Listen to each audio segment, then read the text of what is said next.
থেকে বের হইতেছি নামাজ পড়াইয়া, তখন আমার সভাপতি আমার সঙ্গে এসে চেপটা খাইছে, খালি আমার কানে কানে করতেছে, হুজুর আজকে মুসল্লিরা গানে গেছে। জিজ্ঞেস করলাম সভাপতি সাহেব কি বলেন, মুসল্লিদেরকে গানে গানতে পারে? বলে সব করা আপনি সেইভাবে আঙ্গুল লাড়া দিছিলেন, যদি সামনের কাতারের কাউরে একটা ক্ষেত্রে শিখাইতেন তাইলে কি একজনে পারত?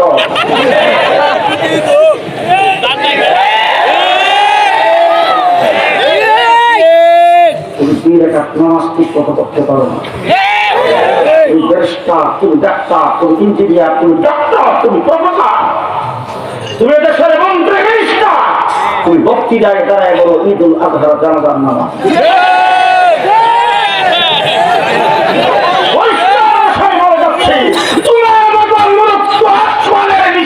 শরীরের উপরে নয়,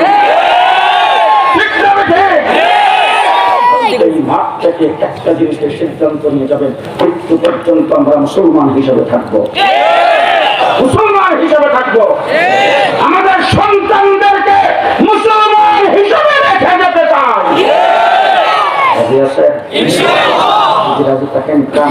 করতে হলে ভালো করে বুঝেন, আমার দেশের মাত্র 2% মাদ্রাসায় পড়ে, 98% পরে স্কুলে, 98% যারা স্কুলে পড়ে তাদের জন্য উযু জানার দরকার নাই, গোসল জানার দরকার নাই, পাক নামাজ জানার দরকার নাই, হালাল হারাম জানার দরকার নাই, জানাজার নামাজ, ঈদের নামাজ জানার দরকার নাই, জুমার নামাজ জানার দরকার নাই, পাঁচ ওয়াক্ত নামাজ জানার দরকার নাই, সূরা কেরাত জানার দরকার নাই, সূরা কালাম জানার দরকার নাই, তাসবিহ তাহলিল জানার দরকার নাই।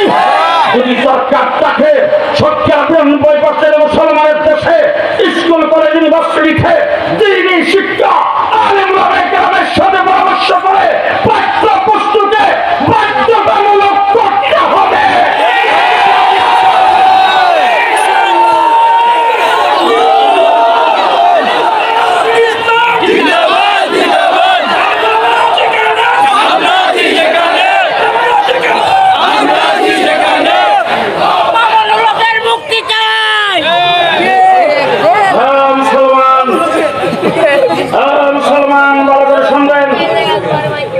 একটা হলো দিন, একটা হলো দুনিয়া, একটা দিন, একটা দুনিয়া। দুনিয়া তোমাদের জিম্মা, দিন আমাদের জিম্মা, পরিষ্কার। দুনিয়া তোমাদের জিম্মা, দিন আমাদের জিম্মা। কেউ যদি মারামারি করে, কেউ যদি কার মানুষের জান মালের ক্ষতি করে, সেটা দেখার দায়িত্ব তোমাদের। কোন ব্যক্তি যদি বউ তালাকতে, সেটার দায়িত্ব চেয়ারম্যানের নয়, সেটার দায়িত্ব আলেমের। আমাদের জিম্মা, দুনিয়া তোমাদের জিম্মা।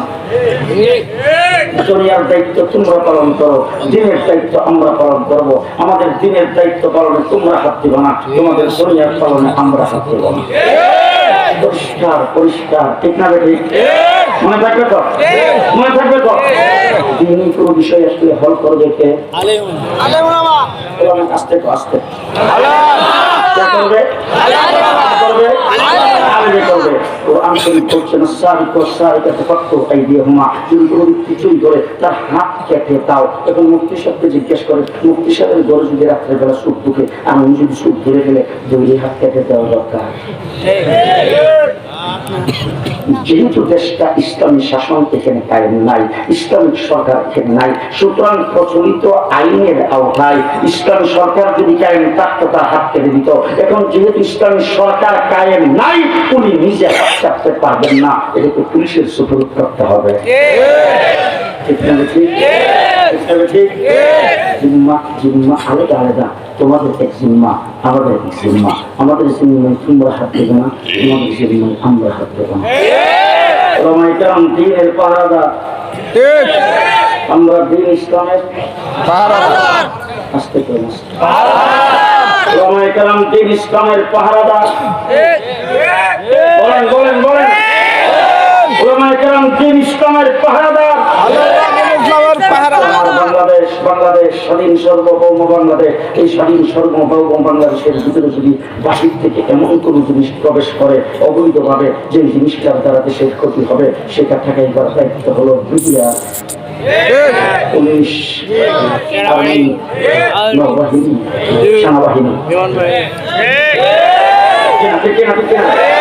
দেশের থেকে যদি অবৈধভাবে কেউ কোনো কিছু বের করে নিয়ে যাইতে চাই, আমার দেশের ইলিশ মাছ বিদেশে যদি পাচার হয়ে যায়, আমার দেশের সার বিদেশে যদি পাচার হয়ে যায়, সেটা থেকে